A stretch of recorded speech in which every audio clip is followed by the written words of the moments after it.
তখন ছিল পবিত্র রমজান মাস। সমগ্র মদিনাতে তখন চলছে মুসলমানদের রোজা রাখার বিশাল তোড়জোড়।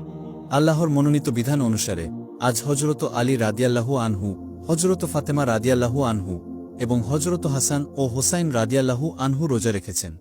সারাদিন নানান ব্যস্ততায় ওনাদের দিন অতিবাহিত হয়ে গেল। যখন বিকেল গড়িয়ে সূর্যাস্ত হওয়ার উপক্রম হল, তখন হজরত ফাতেমা রাদিয়াল্লাহু আনহু ঘরে গেলেন এবং যত আটা মজুদ ছিল তা দিয়ে তিনি 4টি রুটি তৈরি করলেন এবং একটি রুটি হজরত আলী রাদিয়াল্লাহু আনহুকে দিলেন এবং অপর 2টি রুটি হজরত হাসান ও হোসাইন রাদিয়াল্লাহু আনহুকে দিলেন, আর একটি রুটি তিনি নিজের জন্য রেখে দিলেন। যখন মসজিদে হজরত বেলাল রাদিয়াল্লাহু আনহু আজান দিলেন, তখন হজরত আলী রাদিয়াল্লাহু আনহু পরিবারের সকলকে নিয়ে রুটি দিয়ে ইফতারি শুরু করলেন এবং হজরত ফাতিমা রাদিয়াল্লাহু আনহু অর্ধেক রুটি খেয়ে সমাপ্ত করলেন। তখন বাকি অর্ধেক রুটি তিনি নিজের আঁচলে বেঁধে ফেললেন। এই দৃশ্য দেখে হজরত আলী রাদিয়াল্লাহু আনহু হজরত ফাতেমা রাদিয়াল্লাহু আনহুর উদ্দেশ্য করে বললেন, তুমি তো মাত্র অর্ধেক রুটি খেলে, তোমার কি কোনো ক্ষুধা নেই? হজরত হাসান এবং হুসাইন রাদিয়াল্লাহু আনহু এই দৃশ্য দেখে তারাও তাদের মাকে একই প্রশ্ন করলেন। তখন জবাবে হজরত ফাতেমা রাদিয়াল্লাহু আনহু বললেন, যখন আমি রুটি খাচ্ছিলাম তখন হঠাৎ করেই আমার আব্বাজানের কথা মনে পড়ে গেল। যদিও এখানে আমরা বসে বসে ইফতার করছি, এমনও তো হতে পারে যে অন্যদিকে আমার আব্বাজান না খেয়ে আছেন।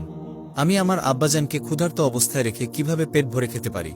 এই কথা বলে হজরত ফাতেমা রাদিয়াল্লাহু আনহু রাসূল সাল্লাল্লাহু আলাইহি ওয়াসাল্লামের বাড়ির উদ্দেশ্যে রওনা দিলেন।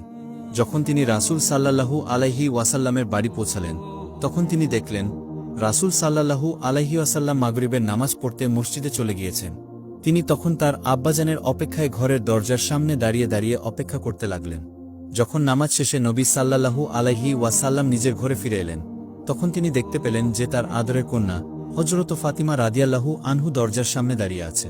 তিনি তার আদরের কন্যাকে উদ্দেশ্য করে প্রশ্ন করলেন, আজ হঠাৎ এই সময় তুমি ঘরের বাইরে দাঁড়িয়ে আছো কেন? এরপর রাসূল সাল্লাল্লাহু আলাইহি ওয়াসাল্লাম ওনার কন্যাকে নিয়ে ঘরে প্রবেশ করলেন।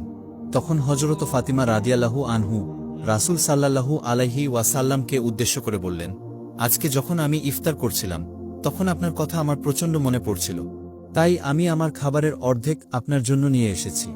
এই কথা শুনে রহমতের নবী 2 চোখে পানি ছেড়ে দিয়ে বললেন, তুমি আজ আমার জন্য খাবার নিয়ে এসে অনেক উপকার করেছ। আর যদি তুমি আমার জন্য খাবার না নিয়ে আসতে, তাহলে হয়তো আজ আমাকে 4র্থ দিনের মতো ক্ষুধার্ত অবস্থায় থাকতে হতো। নবীর মুখে এমন কথা শুনে হজরত ফাতেমা রাদিয়াল্লাহু আনহুর 2 চোখ থেকে পানি ঝরতে আরম্ভ হল, আর তিনি তার আঁচল থেকে রুটি বের করে রুটিটি রাসূল সাল্লাল্লাহু আলাইহি ওয়াসাল্লামকে খাওয়াতে লাগলেন এবং কান্না ভরা কণ্ঠে তিনি রাসূল সাল্লাল্লাহু আলাইহি ওয়াসাল্লামকে বললেন, আব্বাজান, হয়তো আপনি আজ আমার বদৌলতে কিছু খেতে পেয়েছেন।